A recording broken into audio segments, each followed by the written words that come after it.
Energy YouTube channel. ಈಗ summer start ಆಯ್ತಲ್ವಾ, summer start ಆದಮೇಲೆ ವಿಸಿಟ್ ಮಾಡುವಂಥ ಪ್ಲೇಸ್ ಇದು. ಹೆಸರಲ್ಲೇ ಸಮ್ಮರ್ ಇದೆ. ಯಾವುದಂತಂದರೆ ಟಿಪ್ಪು ಸಮ್ಮರ್ ಪ್ಯಾಲೇಸ್ ಅಂತ. ನಾನು ಈ ಪ್ಯಾಲೇಸ್ಗೆ ತುಂಬ ದಿನದಿಂದ ಹೋಗ್ಬೇಕು ಅಂದ್ಕೊಂಡಿದ್ದೆ. ಏನಕ್ಕಂದರೆ ಆರ್ಕಿಟೆಕ್ಚರ್ ಆಗಿರ್ಬೋದು, ತುಂಬ ಹಳೇ ಕಾಲದಲ್ವ, ನನಗೆ ಆ ಥರದ್ದೆಲ್ಲ ತುಂಬ ಇಂಟ್ರೆಸ್ಟ್. ಸೊ ಬನ್ನಿ, ಇವತ್ತು ಕರ್ಕೊಂಡು ಹೋಗ್ತಾ ಇದ್ದೀನಿ. ನೀವು ಇಲ್ಲಿ ಹೇಗೆ ರೀಚ್ ಆಗಬೇಕಂದ್ರೆ KR ಮಾರ್ಕೆಟ್ ಮೆಟ್ರೋ ಸ್ಟೇಷನ್ ಇಳಿದು ರೋಡ್ ಕ್ರಾಸ್ ಮಾಡಿದ್ರೇ ನಿಮಗೆ ಪ್ಯಾಲೇಸ್ ಸಿಕ್ಬಿಡುತ್ತೆ, ತುಂಬ ಹತ್ರ. ಸೊ ನೀವು ಆಧಾರ್ ಕಾರ್ಡ್ನ ಕ್ಯಾರಿ ಮಾಡಿ, ಇಲ್ಲಾಂದರೆ ಫೋಟೋ ಇದ್ರೂ ಆಯಿತು. ಎಂಟ್ರಿಯಲ್ಲಿ ಅಲ್ಲಿ ಒಂದು ಸ್ಕ್ಯಾನರ್ ಇರುತ್ತೆ, ಅದನ್ನು ಸ್ಕ್ಯಾನ್ ಮಾಡಿದ್ರೆ ನಿಮಗೆ ಒಂದು ಪೇಜ್ ಓಪನ್ ಆಗುತ್ತೆ. ಅಲ್ಲಿ ನೀವು ನೇಮ್ ಮತ್ತು ಆಧಾರ್ ನಂಬರ್ನ ಹಾಕಬೇಕು. ಹಾಕಿದ ನಂತರ ಅಲ್ಲಿ 20 ರೂಪೀಸ್ ಚಾರ್ಜ್ ಮಾಡ್ತಾರೆ. ಅದು ಒಂದು ದಿನಕ್ಕೆ ಮಾತ್ರನೇ. ನೀವು ಎಷ್ಟೊತ್ತಿಗಾದರೂ ಹೋಗ್ಬೋದು. ಟಿಲ್ ಕ್ಲೋಸ್ ಆಗೋವರೆಗೂ ನೀವು ಡೇ ಸ್ಪೆಂಡ್ ಮಾಡ್ಬೋದು. ಇದು ಎಂಟ್ರೆನ್ಸಲ್ಲಿ ಗಾರ್ಡನ್ ಮತ್ತು ಹಿಂದೆ ಸೈಡಲ್ಲೆಲ್ಲನೂ ಲಾನ್ ಎಲ್ಲ ಇದೆ, ಕುತ್ಕೊಳ್ಳೋಕ್ಕೆಲ್ಲ ತುಂಬ ಚೆನ್ನಾಗಿದೆ. ಇದು ಆಚೆಯಿಂದ ನೋಡೋಕ್ಕೆ ಬರೀ ಸ್ತಂಭಗಳ ಮಂಟಪ ಥರ ಕಾಣಿಸ್ಬೋದು, ಆದರೆ ಇದು 2 ಅಂತಸ್ತು, ಅಂದರೆ 2 ಫ್ಲೋರ್ ಇದೆ. ಮತ್ತು ಈಗೇನು ನೋಡ್ತಾ ಇದ್ದೀರಲ್ಲ, ಇದೇ ಥರನೇ ಬ್ಯಾಕ್ ಸೈಡ್ ಕೂಡ ಸೇಮ್ ಇದೆ. ಒಂದು ಸ್ವಲ್ಪ ಕನ್ಫ್ಯೂಷನ್ ಆಯಿತು ನನಗೆ. ಒಳಗಡೆ ನನಗೆ ಯಾವ ಕಡೆಯಿಂದ ಎಂಟ್ರಿ ತೊಗೊಂಡು ಯಾವ ಕಡೆಯಿಂದ ಎಕ್ಸಿಟ್ ಆಗ್ತಿದ್ದೀನಿ ಅಂತ ಗೊತ್ತಾಗಲಿಲ್ಲ ಸಡನ್ನಾಗಿ. ಇದು ಕನ್ಸ್ಟ್ರಕ್ಷನ್ ಮಾಡಿದ್ದು 1791ರಲ್ಲಿ. ಮತ್ತು ಈ ಏನು ಸ್ಟೈಲ್ ನೋಡ್ತಾ ಇದ್ದೀರಲ್ಲ, ಇದು ಬಂದು ಇಂಡೋ ಇಸ್ಲಾಮಿಕ್ ಸ್ಟೈಲ್ನಲ್ಲಿ ಅವರು ಕನ್ಸ್ಟ್ರಕ್ಷನ್ ಮಾಡಿದ್ದಾರೆ. ಬನ್ನಿ ಒಳಗಡೆ ಏನಿದೆ ಅಂತ ನೋಡ್ಕೊಂಡು ಬರೋಣ. ಸೊ ಇದು ಎಂಟ್ರಿ ಒಳಗಡೆ ಎಂಟ್ರಿ ಆಗ್ತಿದ್ದಂಗೆ ಅಲ್ಲಿ ಪ್ರತಿಯೊಂದು ವಾಲ್ ಮೇಲೆ ಅವರ ಹಿಸ್ಟ್ರಿ, ಹೇಗೆ ಇದು ಸ್ಟಾರ್ಟ್ ಆಯಿತು, ಟಿಪ್ಪು ಅವ್ರು ಹೇಗೆ ಆಳ್ವಿಕೆ ಮಾಡಿದ್ರು, ಇಲ್ಲಿ ಏನಕ್ಕೆ ಇದನ್ನು ಕನ್ಸ್ಟ್ರಕ್ಟ್ ಮಾಡಿದ್ರು, ಎವ್ರಿಥಿಂಗ್ ಅಲ್ಲಿದೆ. ಆಮೇಲೆ ಅವ್ರು ಯೂಸ್ ಮಾಡಿದಂಥ ಕತ್ತಿ ಕೂಡ ಅಲ್ಲಿ ಇಟ್ಟಿದ್ರು. ನಾನು ವಿಡಿಯೋ ಮಾಡೋಣ ಅಂದ್ಕೊಂಡೆ, ಬಟ್ ಮಾಡೋಂಗಿರಲಿಲ್ಲ. ಸೊ ಅದು ವಿಡಿಯೋ ಮಾಡೋಕ್ಕಾಗಿಲ್ಲ, ಯಾಕಂದರೆ ಅಲ್ಲಿ ಸೆಕ್ಯೂರಿಟಿ ಇದ್ದರೂ ಬಿಡೋಲ್ಲ ಅಲ್ಲ. ಅದಾದಮೇಲೆ ಅಲ್ಲಿಂದ ಆಚೆ ಬಂದರೆ ಇದು ಇನ್ನೊಂದು ಸೈಡ್, ಬ್ಯಾಕ್ ಸೈಡ್. ನಾವು ಆವಾಗಲೇ ನೋಡಿದ್ದು ಫ್ರಂಟ್, ಇದು ಬ್ಯಾಕ್ ಗೊತ್ತೇ ಆಗಲ್ಲ ಫ್ರಂಟ್ ಯಾವುದು ಬ್ಯಾಕ್ ಯಾವುದು ಅಂತ.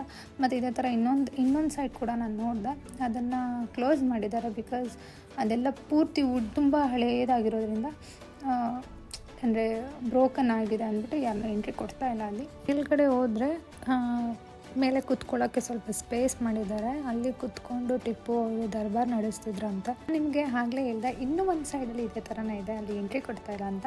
ಇದೇ ಆ ಸೈಡ್ನ ವ್ಯೂ ಕಾಣಿಸ್ತಿದೆಯಾ, ತುಂಬ ಚೆನ್ನಾಗಿದೆ.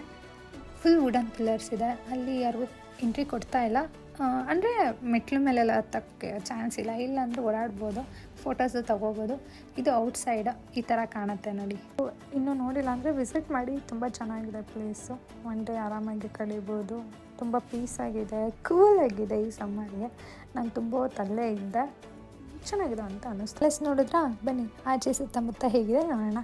ಪ್ಯಾಲೇಸ್ನ ಹೊರಗಡೆ ಫುಲ್ ಗಾರ್ಡನ್ ಥರ ಮಾಡಿದ್ದಾರೆ.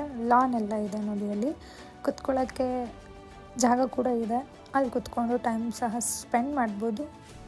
ಇದು ಆಚೆಯಿಂದ ಪ್ಲೇಸ್ ಈ ಥರ ಕಾಣುತ್ತೆ. ನಾನು ಕುತ್ಕೊಳ್ಳೋಣ ಅಂತ ಹಂಗೆ ಸ್ವಲ್ಪ ದೂರ ಹೋದೆ. ಅಲ್ಲೇ ಪಕ್ಕದಲ್ಲೇ ಒಂದು ಟೆಂಪಲ್ ಕೂಡ ಕಾಣಿಸ್ತು. ನೀವು ಆ ಟೆಂಪಲ್ ಕೂಡ ವಿಸಿಟ್ ಮಾಡ್ಬೋದು, ವೆಂಕಟೇಶ್ವರ ಸ್ವಾಮಿ ಟೆಂಪಲ್ ಅದು. ನಾನು ಹೋಗೋಣ ಅಂದ್ಕೊಂಡೆ, ಬಟ್ ಟೆಂಪಲ್ ಓಪನ್ ಇರಲಿಲ್ಲ ಆ ಟೈಮಲ್ಲಿ, ಸೊ ಹೋಗೋಕ್ಕಾಗಲಿಲ್ಲ.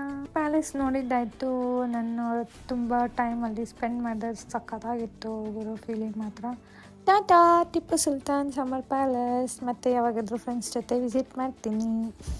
ಪ್ಯಾಲೇಸ್ಗೆ ಬಾಯ್ ಬಾಯ್ ಹೇಳಿ ನಾನು ಅಲ್ಲಿಂದ ಹೊರಟಿದ್ದೆ ನೆಕ್ಸ್ಟ್ ಮ್ಯೂಸಿಕಲ್ ಫೌಂಟನ್ಗೆ, ಅಂದರೆ ಇಂದಿರಾ ಗಾಂಧಿ ಸಂಗೀತ ಕಾರಂಜಿ ಅಂತ.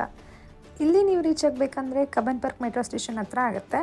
ಇಲ್ಲೂ ಸಹ ಎಂಟ್ರಿ ಟಿಕೆಟ್ ತೊಗೊಳ್ಬೇಕು, 30 ರೂಪೀಸ್. ಆ ಶೋ ಸ್ಟಾರ್ಟ್ ಆಗೋದು 7 o'clock. ಅಲ್ಲಿವರೆಗೂ ನಾನು ಆ ಬಬಲ್ಸ್ನ ನೋಡ್ಕೊಂಡು ನಿಂತಿದ್ದೆ.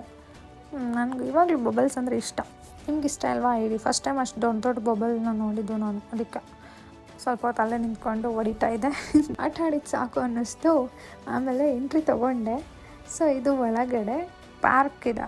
ಅಲ್ಲಿ ತುಂಬ ಜನ ಜಾಗಿಂಗ್, ಎಕ್ಸಸೈಸ್ ಎಲ್ಲ ಮಾಡ್ತಾಯಿದ್ರು. ಅವ್ರಿಗೆಲ್ಲ ಫ್ರೀನಾ ಟಿಕೆಟಾಗಿ ಗೊತ್ತಿಲ್ಲ ನನಗೆ. ಆ ಪ್ಲೇಸ್ಗೆ ರೀಚ್ ಆದೆ ನಾನು. ಅಲ್ಲಿ ಕೆಲವೊಂದು ಮೊಮೆಂಟ್ನ ಕ್ಯಾಪ್ಚರ್ ಮಾಡಿದೆ. ವಿಂಡ್ ವೀಲ್ ಆಗಿರ್ಬೋದು, ಅದೇನು ಹೇಳ್ತಾರೆ ನನಗೆ ಗೊತ್ತಿಲ್ಲ. ಮತ್ತು ಈ ಥರ ಇದೆ, ಮುಂದೆ ಕುತ್ಕೊಳ್ಳೋಕ್ಕೆಲ್ಲ. ಸೊ ಅದ್ರ ಮುಂದೆನೇ ವಾಟರ್ ಶೋ ನಡೆಯುತ್ತೆ. ಇನ್ನೂ ಸ್ಟಾರ್ಟ್ ಆಗಿರಲಿಲ್ಲ, ಬಟ್ ಆ ಮಗು ಫುಲ್ ಎಂಜಾಯ್ ಮಾಡ್ತಾಯಿದ್ರು. ಅವ್ರದ್ದೇ ಆದಂಥ ಇಮ್ಯಾಜಿನೇಷನಲ್ಲಿ ಯಾವುದೋ ಸಾಂಗ್ ಕೇಳ್ಕೊಂಡು ಫುಲ್ ಡ್ಯಾನ್ಸ್ ಎಲ್ಲ ಮಾಡ್ತಾಯಿದ್ರು. ನಾನು ಅವ್ರನ್ನ ನೋಡ್ಕೊಂಡು ಕೂತ್ಕೊಂಡಿದ್ದೆ. ತನ್ನದೇ ಆದ ವಿಶಿಷ್ಟ ಸಂಸ್ಕೃತಿಯನ್ನು ಹೊಂದಿದೆ ನಮ್ಮ ಕನ್ನಡ ನಾಡು. ವಿಶೇಷ ನಮ್ಮ ಬೆಂಗಳೂರು ನಗರದಲ್ಲಿ ಬಂದಿದೆ ಸಂಗೀತಮಯ ನೃತ್ಯ ಕಾರ್ಮಿಕರು. ಈ ಕಾರಂಜಿಯನ್ನು ನೋಡುವ ಕಣ್ಣುಗಳೇ ಧನ್ಯ.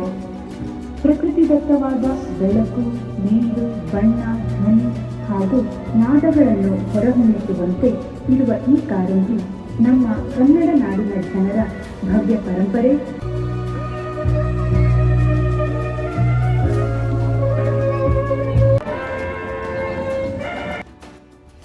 ಶೋ ಚೆನ್ನಾಗಿತ್ತು. ನೀವು ಏನಾದರೂ ಪ್ಲ್ಯಾನ್ ಮಾಡ್ತಾಯಿದ್ರೆ ಒಂದು ಈವ್ನಿಂಗ್ ನೈಟ್ ಬದಲ್ಲ ಬಿಟ್ಟು ಈ ಥರ ಒಂದು ನೇಚರಲ್ಲಿ ಟೈಮ್ ಸ್ಪೆಂಡ್ ಮಾಡಬೇಕಂತ ಇದ್ದರೆ ಸೊ ವಿಸಿಟ್ ಮಾಡಿ, ತುಂಬ ಚೆನ್ನಾಗಿದೆ. ಹಾಗೆ ನಿಮ್ಮನೇಲಿ ಯಾರಾದರೂ ಪುಟಾಣಿ ಮಕ್ಕಳಿದ್ರೆ ಅವ್ರನ್ನೂ ಸಹ ಕರ್ಕೊಂಡು ಹೋಗಿ, ತುಂಬಾ ಎಂಜಾಯ್ ಮಾಡ್ತಾರೆ.